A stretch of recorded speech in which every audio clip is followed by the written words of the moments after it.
up, everybody, and welcome to the penultimate episode of Hang 10 with Quinn Kalani. I am your host, as always, or at least for the second to last time, Quinn Kalani. And I come to you at around 12:30 in the morning on December 20th, somewhat deflated. Why am I deflated? Well, when your team has a 95% chance, that team being the Los Angeles Rams, your team has a 95% chance of clinching a playoff berth, and all they have to do is beat the 0-13 New York Jets, and you fail, you fall short of your own doing, mind you. It could be quite deflating. Let's get into our weekly game recap. The New York Jets defeated the Los Angeles Rams, 23-20. Jared Goff had 209 passing yards, 22 for 34, 2 touchdowns, 1 interception on the first drive. Not the first drive, but in the first quarter, which was crucial. Cam Akers, 15 for 63, 4.2 yards a carry. We would have won the game had this 30-yard run by Cam Akers not been called back on a illegal block call on Tyler Higbee. Defensively, Samson Ebukam had a sack. Morgan Fox had a sack. All in all, it's not our week. I thought we came out flat. It looked like from the very beginning that we were missing a fire, missing a motivation. We looked lethargic, much how we looked in our loss to Miami. This is very similar to that. The AFC East. We are 0-3 against the AFC East. We're 1-4 against the AFC East, We've only beaten the Patriots. We've lost to both. We lost to the Bills, the Dolphins, and now the Jets. We'll have to rally and come together to defeat our vaunted interdivisional rivals, the Seattle Seahawks, this upcoming Sunday. We're going to Seattle. This is a big ask. I was really pulling for the ability to be able to carry the momentum of having 3 consecutive victories going into Seattle for what would be our divisional crown. If we beat them, now our records would match again. Right now we're 9-5. They're 10-4. And then we hold the tiebreaker over them. So not all hope is lost, but hope is not lost at all. But I'm really hoping, I'm really pulling for a regular season sweep of the Seattle Seahawks. I think we can do it. I know we can do it, but we cannot do it if we came out playing flat and lethargic like we did today. I will say in the second half, we came out far more better. 17 of our 20 points were scored in the second half. I think the Jets were only able to secure a field goal in the second half. So, we always seem to make excellent adjustments at halftime, but this time it just wasn't enough. So, we shot ourselves in the foot. Interesting stat about our Rams this year is that we have not won more than 2 games consecutively. We win 2, we drop 1. We win 2, we drop 1. So, hopefully that's a trend that we can break. For if that pattern continued, then we would beat Seattle, beat Arizona, and then we lose in the first round of the playoffs. So hopefully we can beat that trend. Now today wasn't the only. We also didn't suffer just a professional loss. We also suffered a loss in our fantasy league. After 2 consecutive wins, fighting back from the 7th potential seed, the Stockton Slappers, our team, was able to fight to the 4th spot. Yesterday, I was faced with an immensely difficult decision. Do I start Josh Allen? Do I start Aaron Rodgers? Now, both have been playing exceedingly well. The last 3 weeks, Aaron Rodgers had averaged over 30 points per game, and he was going against Carolina. All the analyticals pointed to Aaron Rodgers to have another tremendous game. Needless to say, that did not happen. He only got 18 points. Josh Allen got 41. I sat Josh Allen on the bench, and I paid for it. I left 60 points on the bench. I had 140 points. I lost about 148 to 140, something like that. So it is what it is. Another fantasy year down, an improvement upon the last 2 years, but managerial shortcomings on my part really sort of cost me this year in fantasy. No other way to put it. Beyond fantasy, beyond the cold reality of professional football that was today, this weekend is not defined by that. By a deflation of being. I would say that this weekend is in fact defined by hope. What do I mean by that?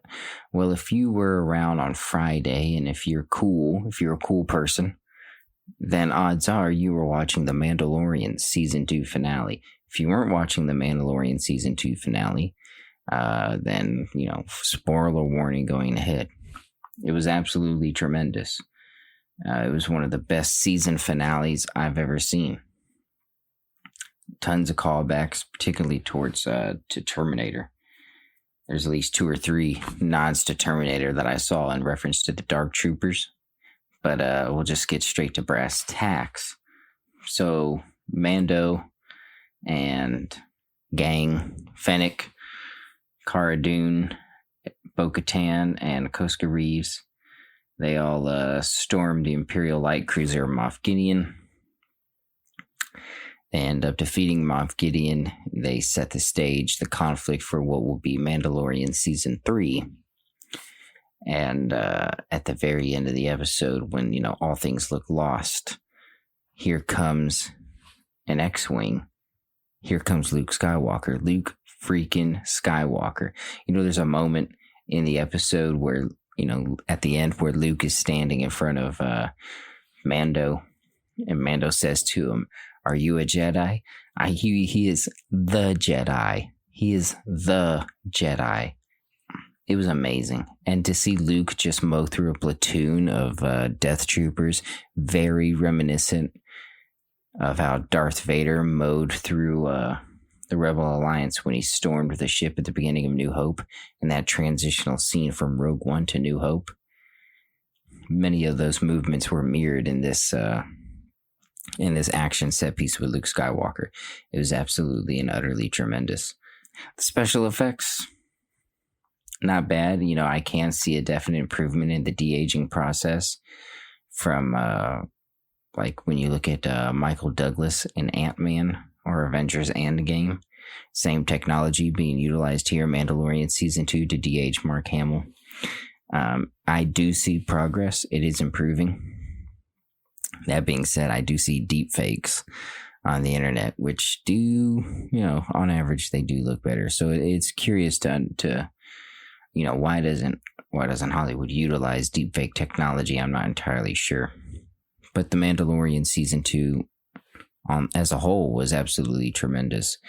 For my money, it was the best television series this year. Long form storytelling, it's so much like an old school RPG. And, they make so many references to it too. I've been quested to deliver this boy to his people. Quested being the key word. It's absolutely tremendous. Besides that, we'll go through some other stuff here. They did announce a plethora of other programs in the Disney investors meeting about a week ago. One they did not announce, though, the one I am most excited for, is the Book of Boba Fett. Now, in the post-credits scene for Mandalorian Season 2, we return to Jabba's palace, and apparently it is Bib Fortuna, who is a real pale-looking guy. He has a long sort of tendril that hangs off his head. Sort of a dickhead-looking guy. He's presumably controlling the Huttese criminal underworld. And it was hilarious.